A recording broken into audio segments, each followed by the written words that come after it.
Você que é produtor rural e está pagando mais de R$500 na conta de luz, esse recado é para você. Nós da Extrasol Energia Solar somos especialistas em sistemas de energia solar. Podemos atender você, sua propriedade, sua família com os melhores equipamentos. E temos parceria também com as melhores instituições bancárias para fazer com que você economize ainda mais com o seu equipamento solar. Quer saber mais? Clique aqui no botão abaixo e solicite o seu orçamento.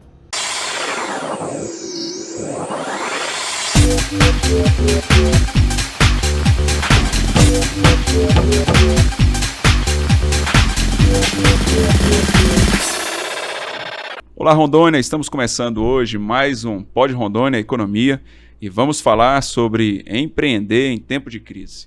Essa crise que nunca passa, né? Nos episódios anteriores nós temos falado muito sobre a taxa Selic, a alta, sobre o crédito e também superação em tempos de crise, que vira e mexe está voltando, né? Nós vivemos sempre comentando e falando que a crise nunca passa, né? E aí, como é que está sobreviver na crise? Como é que está essa sobrevivência toda? E hoje estamos aqui com uma pessoa que é autoridade no assunto também, que tem superado os desafios enormes que tem ao longo dos anos. A gente está aqui hoje com a Gisele que também é formada em letras, professora, e agora formada também em engenharia elétrica. Ela atua como empreendedora no ramo fotovoltaico há mais de 10 anos no estado de Rondônia e também em São Paulo. Gisele, muito obrigado por estar aqui com a gente, prazer recebê-la. Gostaria que você desse aí uma saudação para quem está nos assistindo e se apresentasse também. Olá, é uma grande honra estar aqui contigo, né? Compartilhar um pouco da nossa experiência, da nossa história, né? De como a gente tem crescido e contribuído aqui dentro do estado de Rondônia. E assim, as pessoas até te admiram, né? Da minha formação, mas realmente eu fui de um extremo ao outro e ao longo da nossa carreira profissional, a gente vai se encontrando nas áreas diferentes e isso é de Deus, eu sou muito grata por isso. Que legal. E uma coisa também que eu não falei, que ela é presidente da Associação Comercial de Rolim de Moura, não é isso? E com uma experiência gigante aí dentro também do ramo comercial dentro do nosso estado. Mas já começando a conversar o nosso bate-papo aqui, a gente fala bastante sobre questões econômicas, sobre questões comerciais, sobre questão de empreender. E é o grande desafio hoje dentro do estado de Rondônia. O estado de Rondônia é o que mais cresce, um dos que mais cresce no Brasil, né? Em 2025, a projeção é estar em segundo colocado no PIB nacional, perdendo apenas para o Mato Grosso.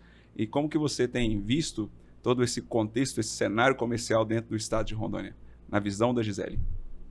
Olha, o setor comercial no estado de Rondônia, ele tem ficado cada vez mais desafiador, né? Então, tem exigido muito dos gestores estarem profissionalizados cada vez mais, né? A gente fala que o Brasil não é para amadores, né? E nosso estado não é diferente nesse sentido. Então, ao longo dos anos, principalmente pós-pandemia, né? Com esse cenário econômico que afetou todos os segmentos, alguns mais, outros menos, mas as margens reduziram, né? Os custos aumentaram, então o desafio tem ficado cada vez maior. Para que a empresa consiga se manter em pé e ter algum resultado, cada percentual ele é muito suado, muito difícil, muito complexo. Então, cada vez mais, assim, tem exigido profissionalismo em todos os segmentos ali dentro da empresa. A gestão nunca foi tão vital para o nosso empreendedor aqui no estado de Rondônia como no cenário atual. Recentemente, a gente recebeu aqui até a Nayara Kerber, que também tem algumas empresas fora, né, de Rolim de Moura, Pimenta Bueno, Cacoal, em Rolim de Moura, aqui perto da região da Zona da Mata também, e foi um dos pontos que ela acabou argumentando, que a empresa hoje para tocar tem que ter profissionalismo, né? Você tem que estar preparado para poder tocar ela. E é sobre isso a engenharia elétrica, sua formação? A engenharia elétrica, ela veio, né, há 10 anos iniciamos no setor fotovoltaico e é justamente nesse sentido. Se a gente se propõe a trabalhar em algum segmento, é necessário, não é nem opcional, é necessário que a gente se profissionalize nesse segmento. Então, é uma questão, são produtos extremamente técnicos, eu digo assim, que no nosso setor é meio que pegar a indústria e colocar no varejo, então é muito complicado, né?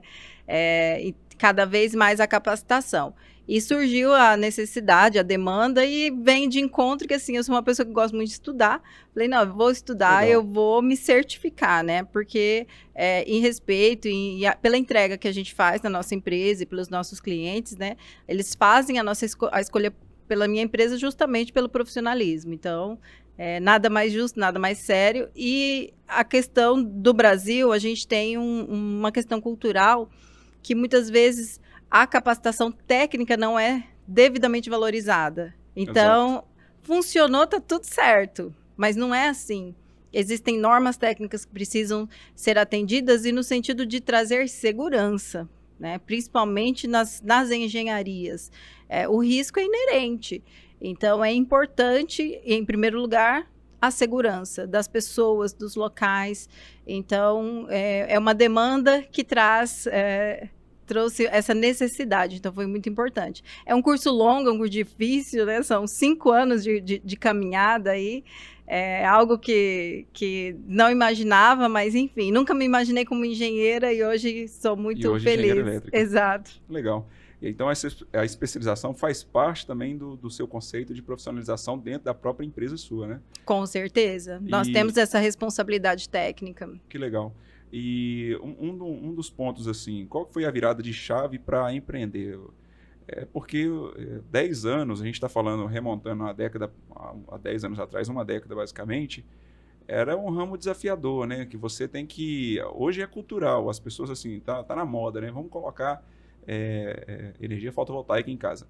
Mas, assim, de onde surgiu a ideia? Vamos desafiar nesse momento e trazer para Rondônia, para a Zona da Mata, uma usina fotovoltaica para a gente colocar nas casas das pessoas. De onde surgiu essa Lá ideia? atrás, foi do meu marido, né, meu esposo Silvano, que ele sempre sempre gostou de sustentabilidade, de renováveis, né?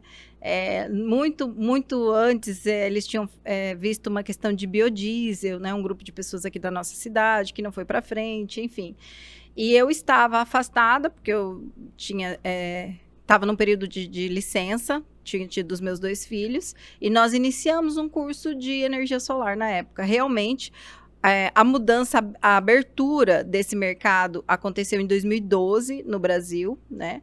E depois, em 2015, uma resolução que deu essa possibilidade do consumidor instalar sua própria usina. A usina solar que nós instalamos na nossa casa foi a primeira da nossa região, a terceira do estado de Rondônia.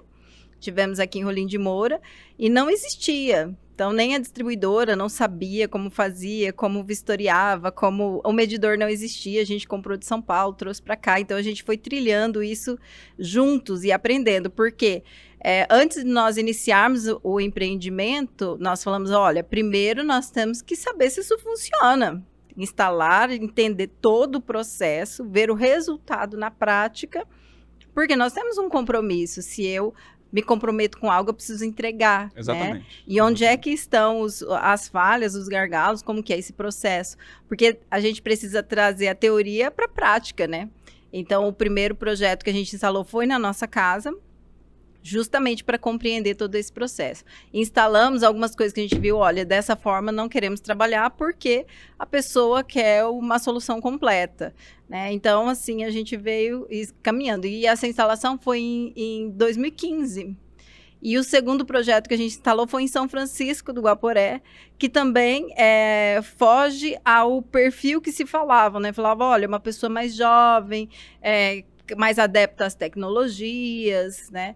E no Hotel Fortaleza era um senhor fazendeiro que era totalmente o contrário do perfil que se imaginava. E foi o primeiro projeto comercial que nós instalamos em 2016, lá em São Francisco do Guaporé, no Hotel Fortaleza. O que foi interessante dentro da questão das usinas e a popularização é o relatório de sustentabilidade de longo prazo, né? Que mostra na conta que você acaba tendo uma lucratividade depois de certos anos, ao invés de pagar a conta ali, né, utilizando ela na rede normal. E eu achei interessantíssimo, porque houve uma apropriação ali do termo payback, que é o tempo do retorno, que usualmente a gente utiliza dentro da contabilidade e também dentro da área econômica, né? E aí traz esse contexto dos relatórios e todo mundo ficou assim, deslumbrado. Mas assim, são 3 perguntas que surgiu aqui. A primeira é a questão das narrativas que foram criadas recentemente, né? Em relação à taxação da usina elétrica, que quem tiver a usina fotovoltaica vai ser taxado e a gente vai pagar um pouco mais e vai acabar não valendo a pena você ter essa usina. Isso é verdade, não é? Esse rumor, essa conversa? Então, nós tivemos a Lei 14.300, que ela então virou lei. Até então era só uma resolução normativa. Para o consumidor brasileiro, isso foi positivo porque trouxe uma segurança jurídica. Porém, havia um questionamento muito grande por parte das distribuidoras no seguinte sentido: está usando a minha rede e não está me remunerando por isso. Entendi. Entendeu? Entendi. Então, a taxação, na verdade, é a cobrança pelo uso da rede da distribuidora. Entendi. É aquela história de que é legal e alguns acreditam que não é moral, outros sim. Se ela é uma prestadora de serviço e essa energia está fluindo pela rede dela, faz sentido que ela seja remunerada por isso. Exatamente. Na nossa energia, nós temos 2 componentes: a energia propriamente e a chamada TUSD. Dentro da TUSD existem muitos componentes e o fio B é um desses componentes apenas, que se refere à remuneração pelo uso da rede. Então, este componente apenas é o que está sendo cobrado para as usinas que entraram após a Lei 14.300, que são chamadas de GD2. Inviabilizar o investimento, isso não funciona dessa forma, né? Ainda assim é viável. E principalmente usinas que são as residenciais, porque o que a lei estabelece? Ou a tarifa mínima ou o pagamento do fio B, o que for valor maior. Entendi. Usinas que têm aí até 1.000, 1.200 kWh, esses valores eles vão ficar empatados. Então, ele vai continuar pagando da mesma forma que pagava antes. Usinas maiores vão sim pagar uma taxa, o fio B com um valor maior. E por outro lado, existe também as usinas maiores, que já são do grupo A, elas foram beneficiadas com a Lei 14.300 porque elas passaram a pagar a demanda de geração, que é menor do que uma demanda de consumo. Então, tem os prós e os contras, porém, eu acredito que é mais benefício do que malefício por conta da segurança jurídica, né? As distribuidoras, porque elas são dentro da responsabilidade delas, elas têm que manter a rede funcionando, atendendo os consumidores. Entendi. Isso é um problema, porque nem todas conseguem manter isso. Mas é obrigação delas e aí o consumidor tem o direito de fazer essa cobrança. Fazer essa cobrança para manutenção da rede. E a questão, então, vamos supor, da payback, antes dessa lei. Nós tínhamos, então, basicamente, era uma média padrão de 5 anos de retorno, né? Continua esses 5 anos ou deu uma esticada? Nós tivemos cenários, e assim, o setor fotovoltaico é meio que assim, uma montanha russa, Certo. E o trilho está sendo construído na descida. Certo. Então, ao longo dos anos, ele continua da mesma forma. Nós tivemos um momento que deu um crescimento exponencial, porque todo mundo queria homologar seus projetos antes da mudança da lei. Certo. Porém, o custo do equipamento era mais alto. Entendi. Depois, baixou o custo do equipamento.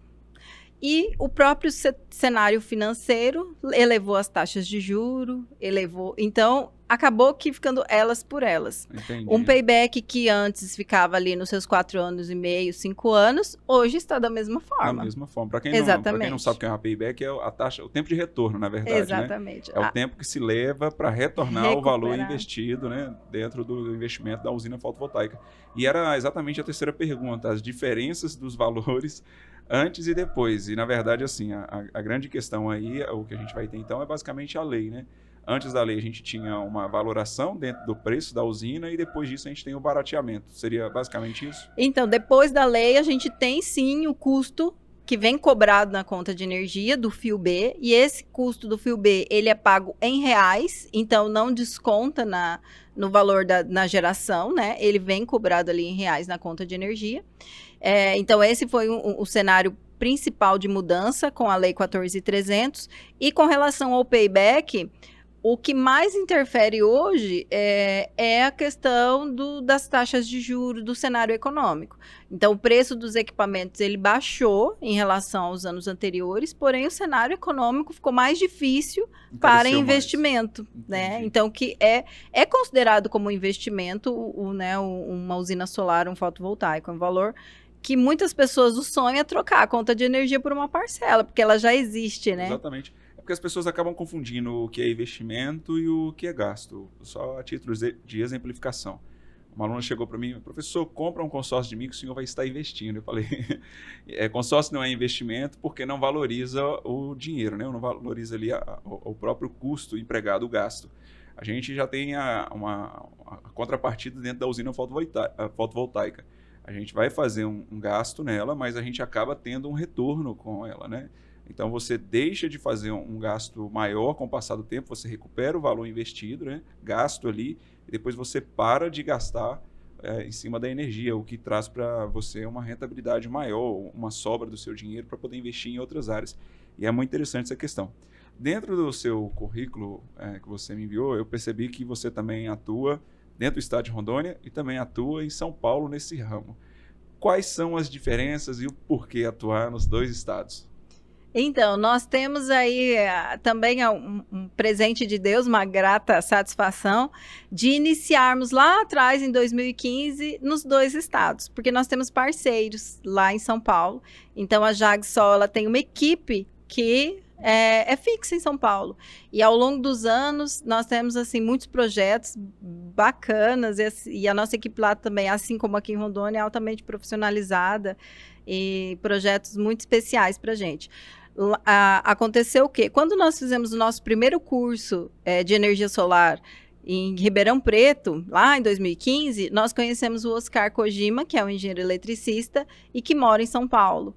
E quando fomos instalar nosso projeto em 2015 aqui em Rolim de Moura, ele veio para Rondônia pela primeira vez para acompanhar a instalação, porque todo mundo queria saber como é que funcionava e não existia usina fotovoltaica aí todos os dias instalando. Então ele veio de São Paulo para Rondônia para acompanhar essa instalação. E ali nasceu uma parceria muito grande com o Oscar lá em São Paulo, e o meu esposo Silvano já morou em Mauá, em São Paulo, e tem familiar, tem amigos que são da área de elétrica. Então, a gente acabou montando uma equipe JagSol lá em São Paulo, e desde então nós atuamos.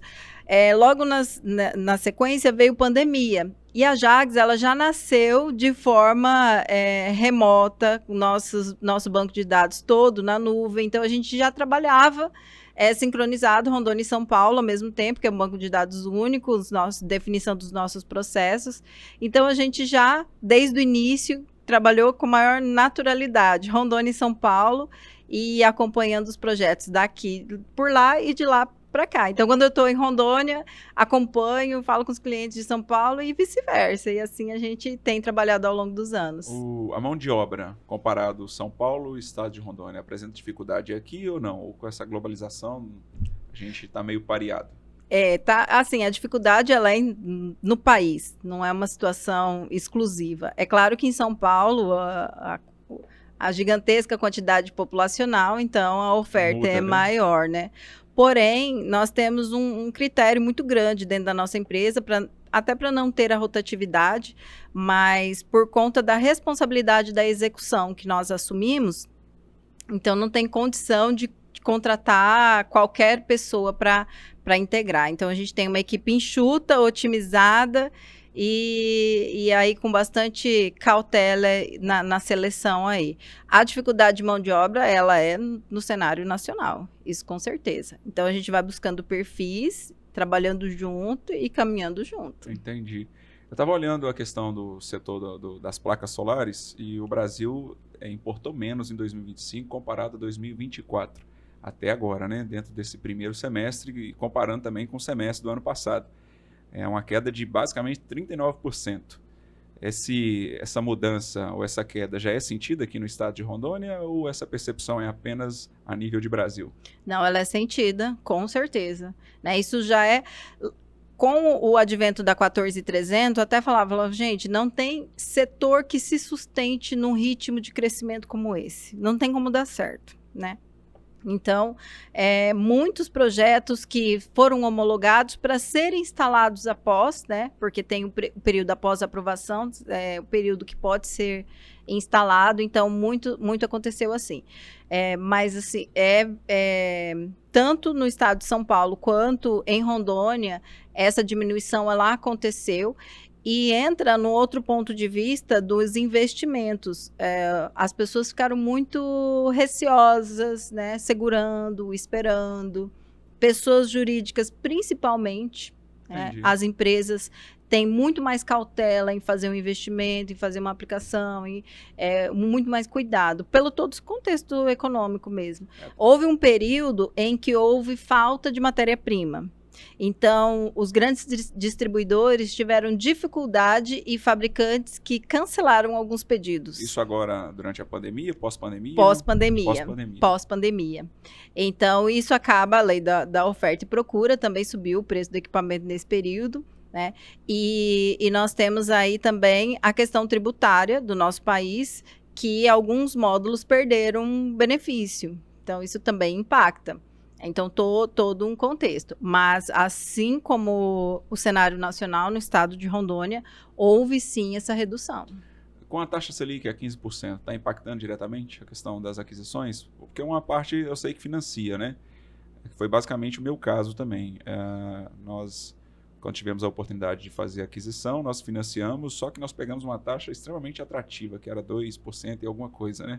Então, super valia a pena. Tanto que na época, a parcela do financiamento era o valor que eu pagava para a energia comum.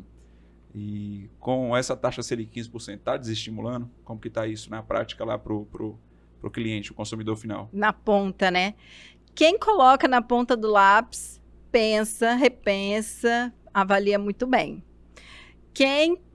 O perfil do brasileiro que olha o valor da parcela, ele só olha o valor da parcela. Só vai. Exatamente. Então, nós temos esses dois públicos aí.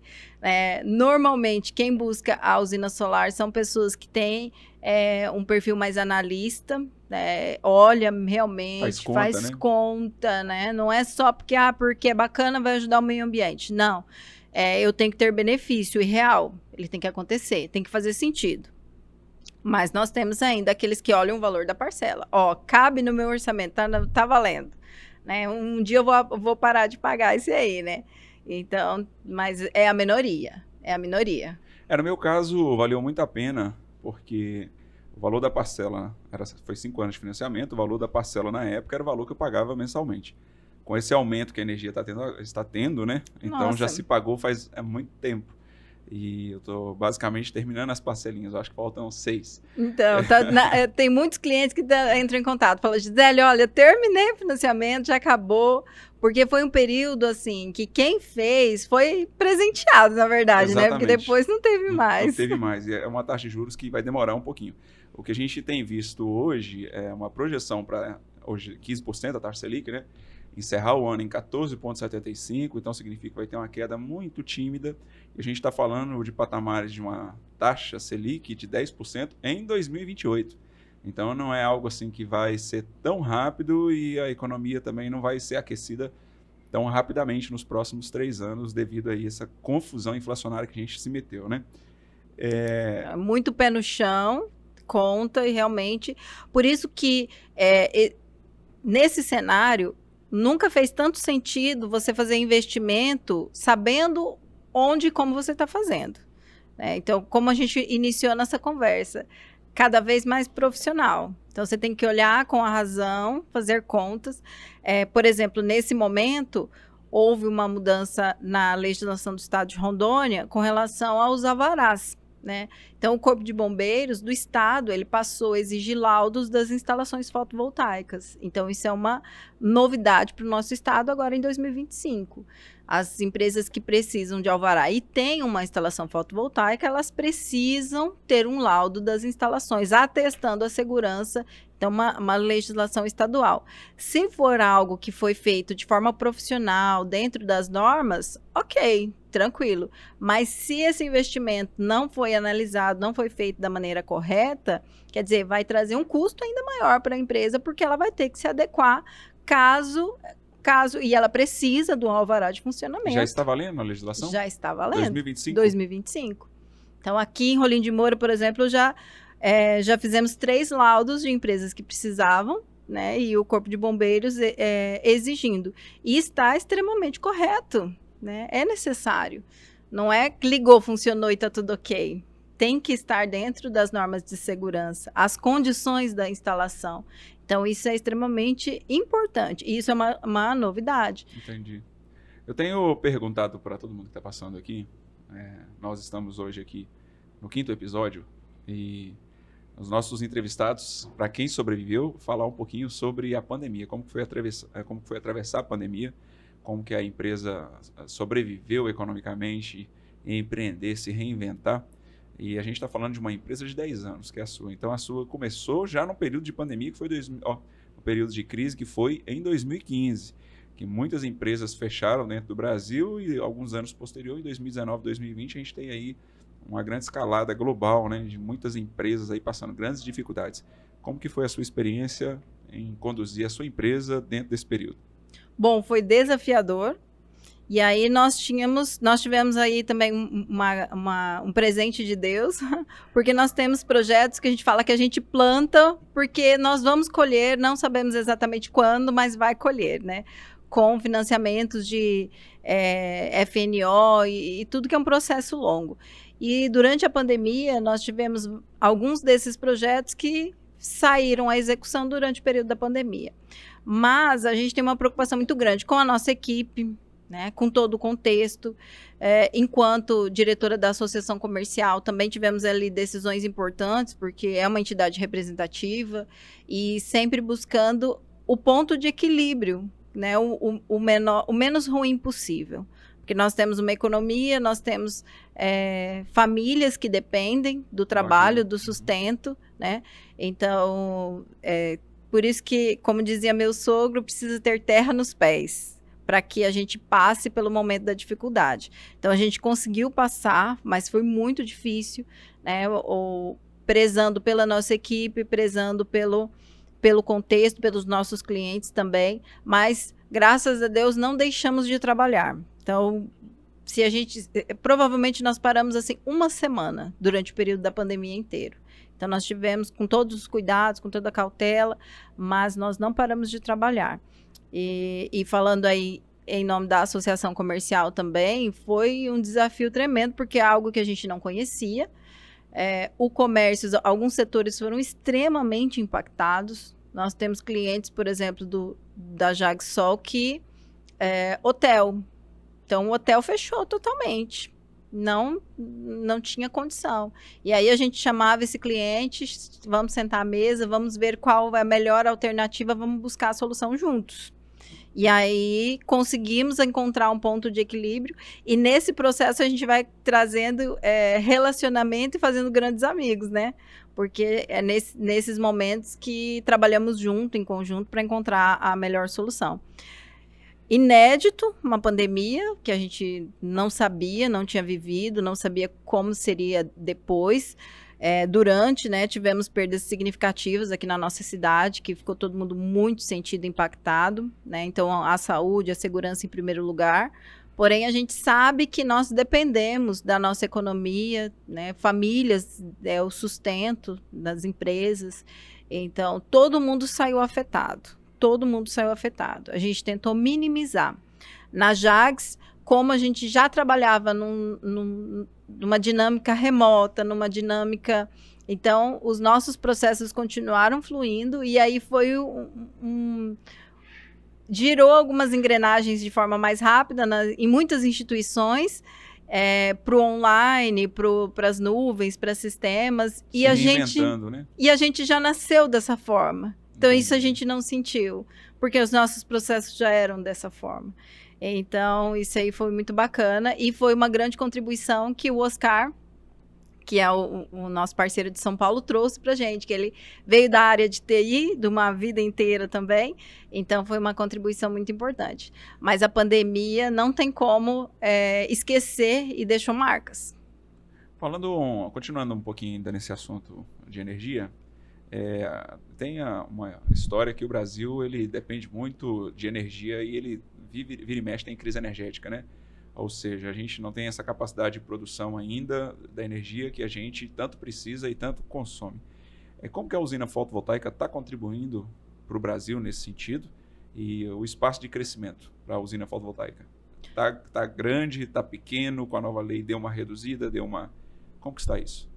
Olha, sempre ficam umas incógnitas que nem a agência consegue responder e as distribuidoras também ficam num jogo de interesses muito grande. Neste momento, nós estamos pagando bandeira vermelha, né, acionando o termo por conta de uma suposta falta de energia. Em contrapartida, muitos projetos de geração distribuída não é reprova, porque a distribuidora não pode reprovar, mas cartas indicando inversão de fluxo. Então, assim, como pode haver inversão de fluxo, sendo que está faltando energia e o consumidor está pagando bandeira vermelha, acionando o termo porque não tem energia? Então, a história não bate, né? Os pontos não batem nesse sentido. Porque aí entra na questão das redes, porque as distribuidoras têm a obrigação de manter essas redes suportando e ativa, e a lei determina que a distribuidora não pode falar, não, você não vai ligar. Se não houver condição, ela tem que indicar quais são as condições para conectar. Entendi. Então, nós temos no estado do Mato Grosso muitas situações dessa forma, e em Rondônia já iniciamos dessa forma também, com pontos de conexão onde a distribuidora indica uma inversão de fluxo. Só que na nossa conta, todos nós pagando bandeira vermelha por uma falta de energia. Explica um pouquinho para quem está ouvindo e para mim também o que é inversão de fluxo. Inversão de fluxo é assim, a distribuidora alega que naquele ponto a rede não suporta a quantidade de energia que vai para a rede. Então, é como se essa energia ela retornasse. Entendi. Então, ela não suporta. Ela não suporta. Quando a gente instala uma usina solar, que é chamada on-grid, ela não tem um armazenamento, não tem baterias. Então, ela está gerando e consumindo alguma coisa ali. O que ela não consome, ela manda para a rede, né? E essa energia que ela manda para a rede, ela é muito positiva, ela é muito benéfica. Porque ali no próprio bairro, nos seus vizinhos, essa energia fica consumida, né? Fica por ali mesmo. Exatamente. Então, reduz significativamente a perda de uma energia que sai lá da hidrelétrica até chegar na minha casa, né? Então, as distribuidoras... Porque tem uma perca também quando sai da hidrelétrica, né? Porque é longe. Tem a questão hoje que hoje tudo é conectado, né? É um sistema só, mas tem uma perca considerável saindo da usina. Sim. Ela chega, às vezes, em 27%. Nossa, é bastante. E o consumidor paga. Nós pagamos. Dentro da TUSD, nós pagamos a perda. A energia que não chega, ela é paga pelo consumidor. E as redes, nós também pagamos a nossa conta de energia pelo Proinfa. Então, porque assim, é natural o aumento, a manutenção, o reparo das redes, isso é algo natural. Então, isso é constante dentro das distribuidoras. Então, todos os consumidores do país, eles pagam para a melhoria da infraestrutura, para o ampliamento da rede, e paga pelas perdas também. Quando a gente chega no valor da conta da tarifa de energia, já está incluso ali as perdas. A gente vive aqui no estado de Rondônia e fala, a gente tem 2 grandes usinas. Vamos tirar Samuel de história, né? Vamos falar da Santo Antônio e Jirau. Por que a gente paga tão caro? Essa é uma pergunta que todo mundo vive se fazendo. E, bom, eu sei a resposta, mas eu gostaria que você nos desse ela de uma forma simplificada para quem está ouvindo entender também. Além de ser uma energia cara, infelizmente nós não temos uma energia de qualidade. A gente padece muito com isso nas nossas redes, né? Então, dentro do mercado de energia, né, aqui no cenário nacional, então, ficam os grandes players e esse preço ele é elevado e vai para fora, né? Não fica aqui. Então, a gente sofre com isso. É o que as pessoas também acabam não entendendo, né? Que as usinas, elas produzem, mas aquela energia não fica aqui, né? Ela vai para fora. E aí a gente acaba tendo que pagar mais caro, que ela até retorna, né? Mas em cima de quem está controlando ela, não é isso? Exatamente, exatamente. E quando a geração distribuída ela entra, ela tira um pouco desse domínio, né? Porque isso é um outro ponto que, veja, o particular, a pessoa física, a pessoa jurídica, investindo em infraestrutura de energia, de geração de energia. Então, isso é uma virada de chave muito grande e tira esse poder de geração, pulveriza, né? Então, isso não é interessante para alguns players. É sobre a questão ainda da importação, que deu uma diminuída. Dentro do Brasil, não se estuda a produção nacional das placas e todos os equipamentos, os componentes, ou ainda a gente tem uma dependência muito grande dos importados? Nós temos uma fábrica da BYD, né, em São Paulo, né, já visitamos essa fábrica. Agora, o detalhe é o custo de fabricação nacional e o custo de fabricação na China não consegue competir. Existem algumas... É mais barato. Existem algumas linhas de crédito que exigem que o equipamento seja nacional, né? Com subsídio do governo, taxas mais atrativas. Mas, às vezes, esse equipamento chega a 30%, 40% valor maior do que um importado. Então, mesmo os inversores que são, né, o aparelho que converte a energia da corrente contínua para alternada, tem alguns modelos que, teoricamente, são fabricados no cenário nacional. Mas os componentes vêm todos importados, né? Então... A gente tem uma dificuldade também do financiamento das usinas pelos bancos comerciais comum. E a gente percebe que tem uma lacuna aí que as cooperativas têm trabalhado de uma forma brilhante e adentrando esse espaço. Como que tem sido essa experiência? Você tem observado isso, não tem? Em relação ao crescimento das cooperativas e os financiamentos? Eu sou até suspeita a falar, que eu já digo logo, que nós somos assim, o associativismo e o cooperativismo vem conosco o tempo inteiro, né? Hoje eu sou delegada suplente de uma cooperativa aqui em Rolim de Moura, e nós prezamos sempre pelo cooperativismo. Aí o que acontece? O que a gente vê pelos bancos particulares? Eles são campeões em ganhar o nosso dinheiro, né? Isso então eles buscam mais aquela parcela da população que quer saber se a parcela do financiamento cabe no orçamento dele. Ponto. Então, às vezes, facilita, faz um financiamento sem que tenha conta na própria instituição. Então, a história de fazermos qualquer negócio a perder de vista. Porém, com essa conduta, nós também já tivemos notícias aqui dentro do estado de Rondônia de financiadoras que foram lá buscar o equipamento, procurando empresas para ir lá recolher o equipamento por inadimplência.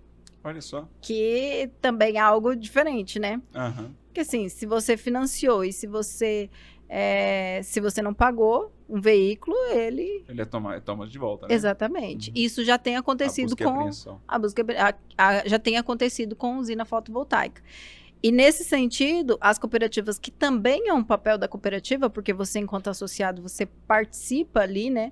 Então, a cooperativa, ela conhece o seu cliente, ela tá junto para encontrar a solução. Só que ela também atua no cenário econômico. Então, tem cooperativas que têm políticas de usar uma parte do recurso próprio, o que traz para o cooperado uma taxa mais atrativa, mais bacana, que é o melhor cenário. Então, quando a cooperativa, se ela já te conhece, ela já tem relacionamento contigo, ela sabe que a tua conta de energia é um custo fixo na tua vida, você já tem um relacionamento, e aí ela pega uma parte do recurso que ela já tem, que o custo para ela é menor, ela repassa isso, e é a corrente do bem que todo mundo sai ganhando. Então, as cooperativas, elas têm trabalhado muito forte nesse sentido e têm tido resultado positivo. A gente não tem programa federal para subsidiar, né? Usina fotovoltaica, assim como Minha Casa Minha Vida, algo nesse sentido, ou temos? Existe, assim, dentro do Minha Casa Minha Vida, algumas que já saem com uma usina básica, né? Existem programas de utilizar do FGTS, só que na minha empresa, por exemplo, nós não tivemos nenhum caso que tenha caminhado. Às vezes as taxas são altas, são inviáveis. Entendi, inviabiliza. Exatamente. Então, inclusive é uma filosofia e algo que nós acreditamos. Porque eu falo assim, Wander, se não é bom para mim, não é bom para você. Então, Exatamente. se eu sei que o cliente vai contratar algo que vai trazer um problema para ele por 5, 6 anos, são cartas na mesa. Porque não quero ninguém com uma situação...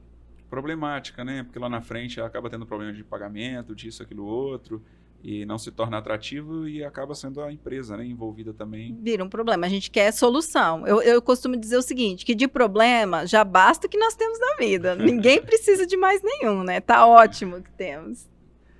Bom, falamos bastante sobre usina e a gente também tem uma outra parte que é presidente da Associação Comercial de Rolim de Moura e com uma grande experiência em lidar com os problemas também dos outros, né?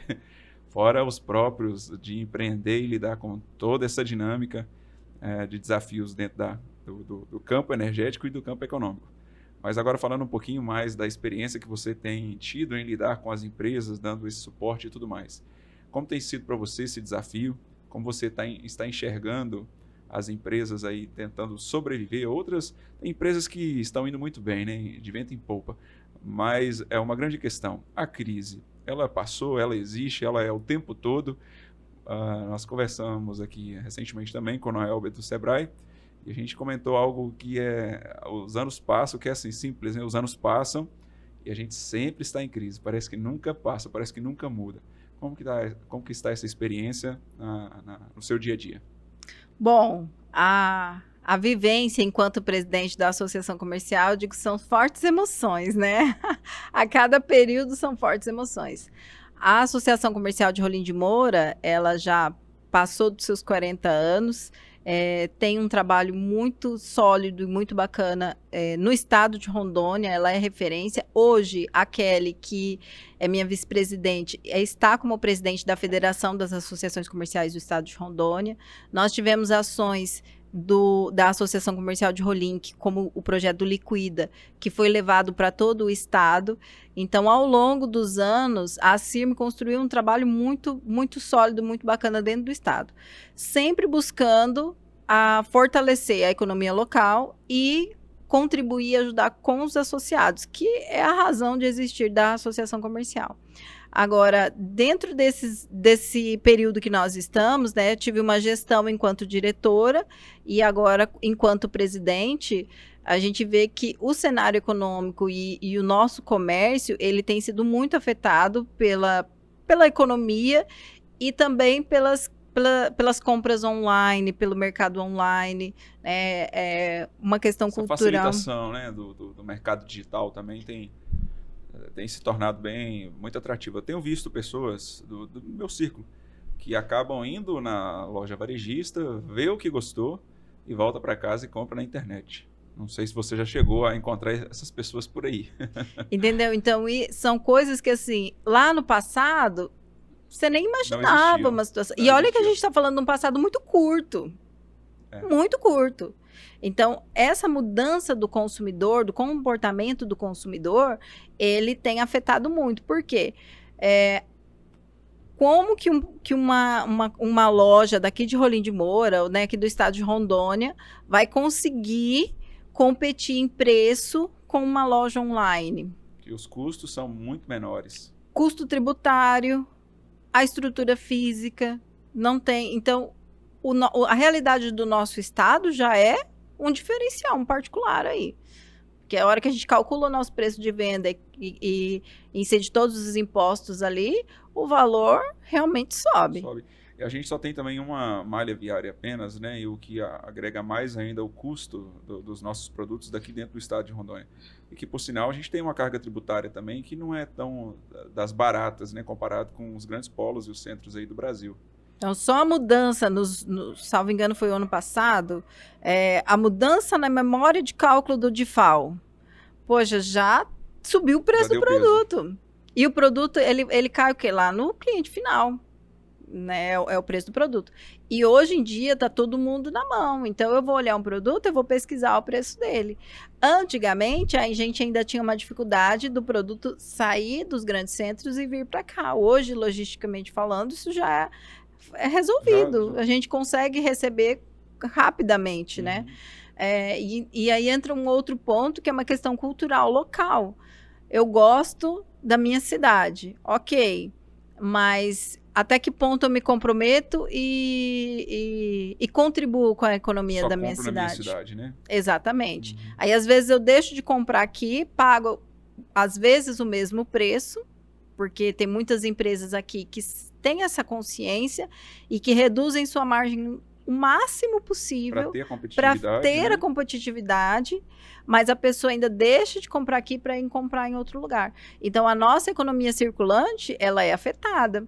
Então, se o vendedor da minha empresa, eu preciso reduzir, eu tinha 10, tenho 5. Então, são 5 que vão a menos no supermercado, que vão ali tomar um sorvete, que vão arrumar o cabelo, que vão fazer as unhas, que vão... Então, a nossa economia, ela é afetada. Então, se a gente entender que, olha, eu não encontro esse produto aqui, eu vou buscar fora.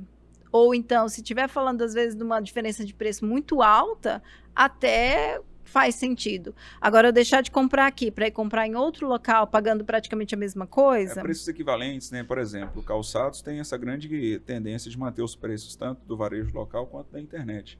Eu já percebi, porque eu já fiz essa análise também dentro dentro dos sites, dentro dessas compras online. Inclusive, eu já encontrei calçados, por exemplo, da mesma marca, onde ele era muito mais barato aqui, se comparado à compra online. E as pessoas acabam não tendo esse insight, essa percepção. Né? Essa percepção. E eu achei isso interessante, mas é porque também são produtos e produtos, né? Então, alguns produtos, a competitividade acaba não sendo tão alta no comércio online, outros já têm uma discrepância gigante, né? E eu percebo também que, muitas vezes, assim, o que o consumidor final está buscando são produtos, muitas vezes, personalizados e que no nosso mercado também acaba não ofertando. Mas dentro desse contexto da competitividade do local com o online, fica aí um grande desafio. A grande questão é, enquanto os tributos, ou seja, as empresas que são os maiores pagadores de tributos, e o Estado não sentir ainda essa perca ou não ter essa percepção, acredito que também não vai ter muita mudança relacionada a isso, né?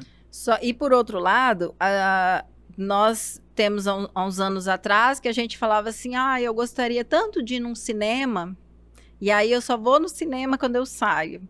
Hoje nós temos um cinema dentro da nossa cidade, né? E qual a nossa frequência ali? Porque também todo empreendimento ele precisa se sustentar e fazer sentido. Se ele não der resultado, ele vai fechar. Então, às vezes, eu gosto de uma comida japonesa, ok. Mas a partir do momento que a empresa não tiver demanda, ela vai fechar, ela vai deixar de existir aqui. Então, é uma realidade de mercado. Hoje nós estamos muito bem servidos na nossa cidade, que a gente tem uma variedade gastronômica, a gente tem um cinema que é um bom cinema, a gente vai numa loja e isso é uma particularidade daqui que eu vejo também. As pessoas são muito informadas, muito conectadas e às vezes alguém que está lá em São Paulo não tem o nível de informação que aqui dentro do nosso estado nós temos.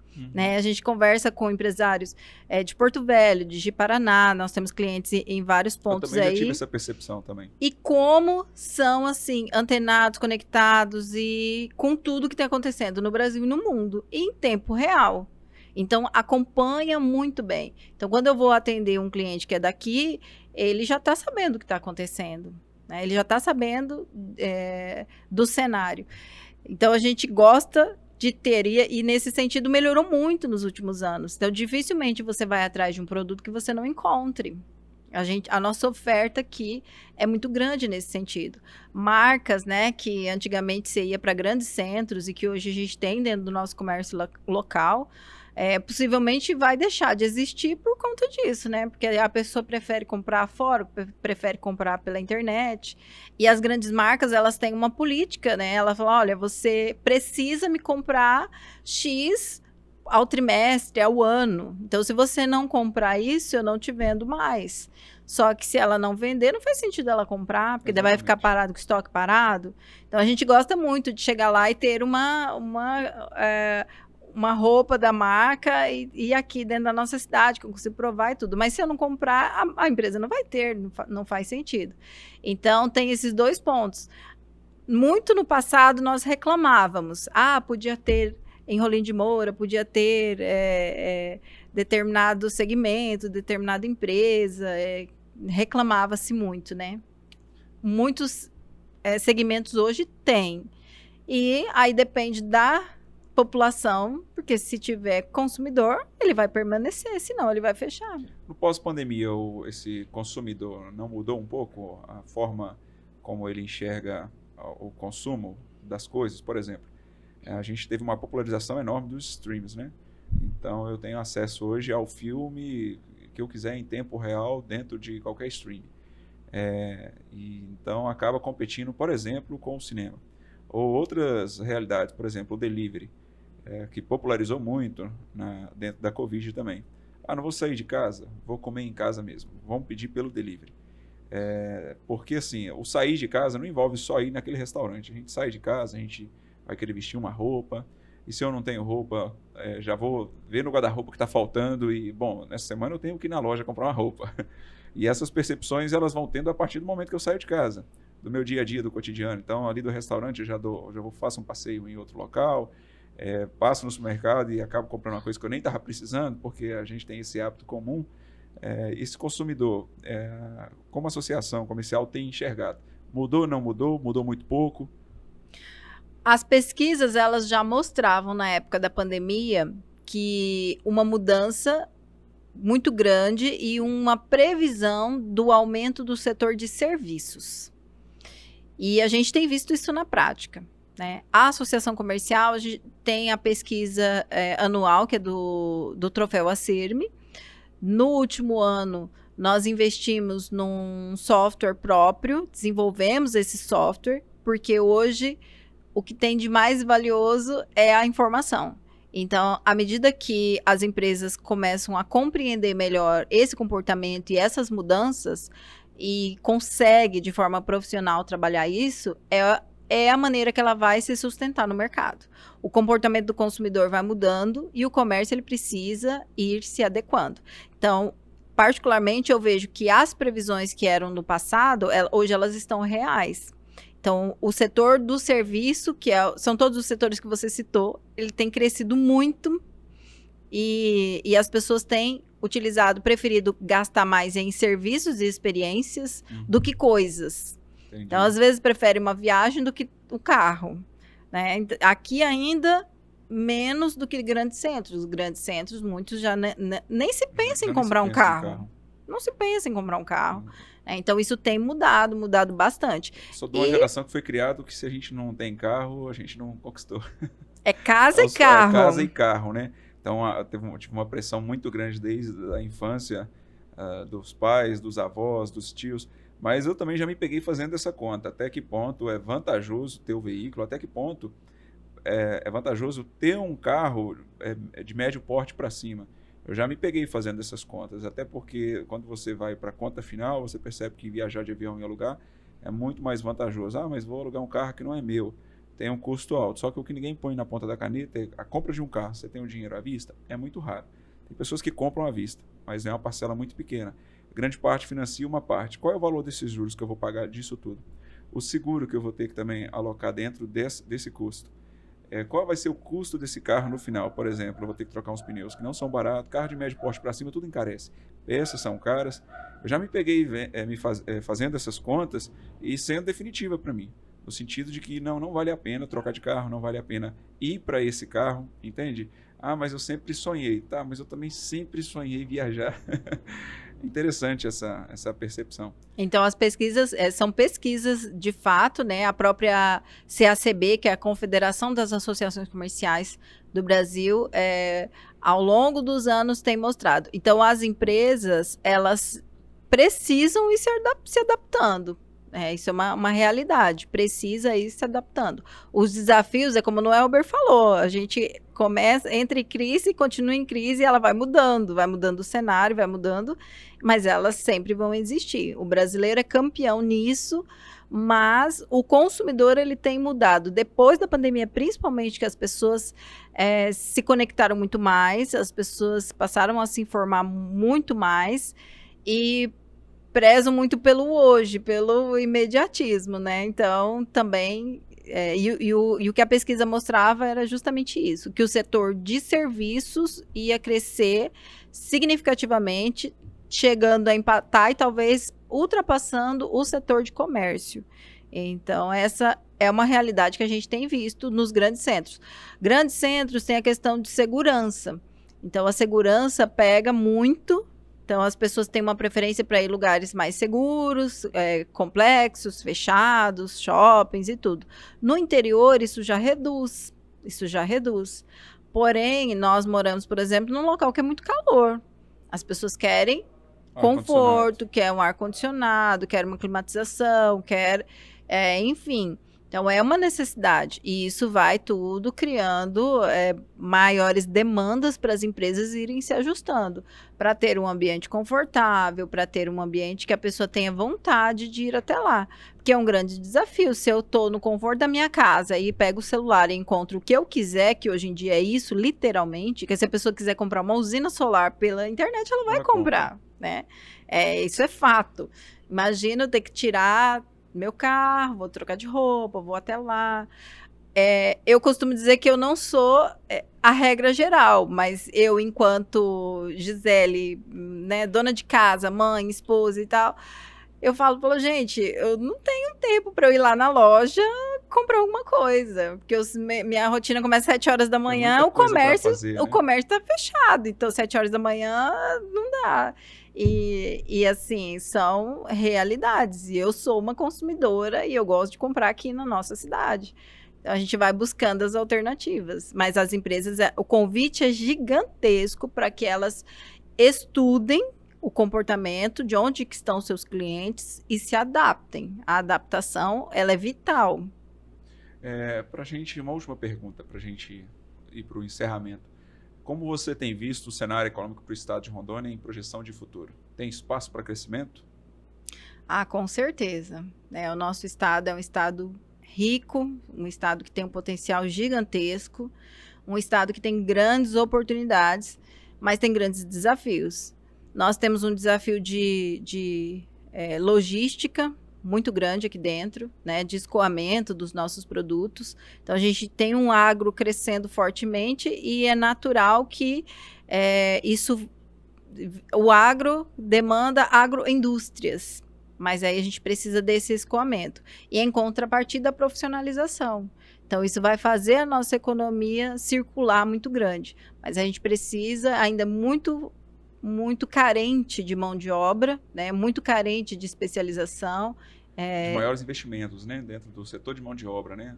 E aí entra a questão, por exemplo. E entra uma questão da energia. Se a gente pegar a nossa região de Rolim de Moura, nós temos ali a saída para Pimenta Bueno, que tem os frigoríficos ali. Certo? A rede de energia dali não suporta mais nenhuma indústria ali.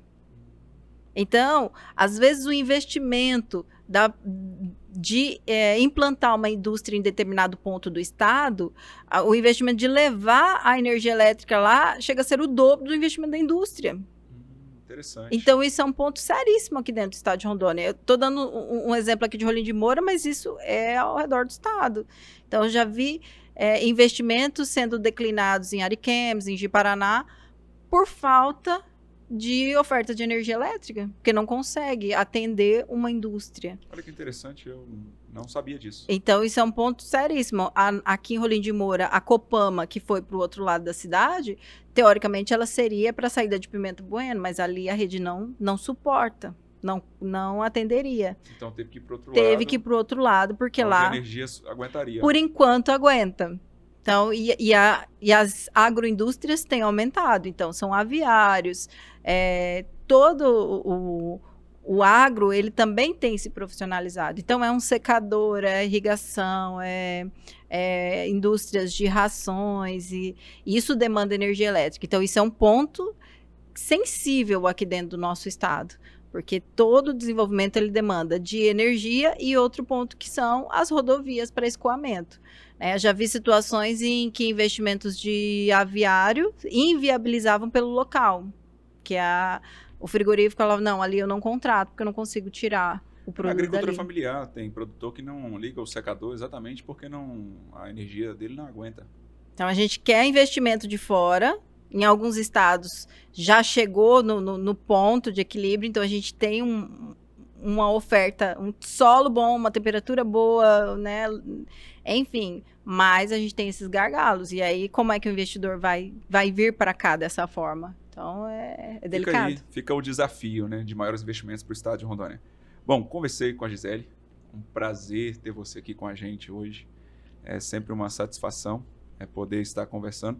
E hoje, mais ainda, eu acho que a nossa primeira conversa profissional que nós tivemos, e foi uma grata surpresa você ter recebido o nosso convite de estar aqui no Pod Rondônia Economia. Gostaria que você desse as suas palavras de conclusões. Agradeço muito a oportunidade, é sempre uma grande honra. Espero ter contribuído, né, com esse Pod Rondônia, e fico à disposição se as pessoas quiserem mais informação, entrar em contato, estamos à disposição. É isso aí, pessoal. Mais um episódio do Pod Rondônia Economia. Fiquem todos com Deus. Muito obrigado.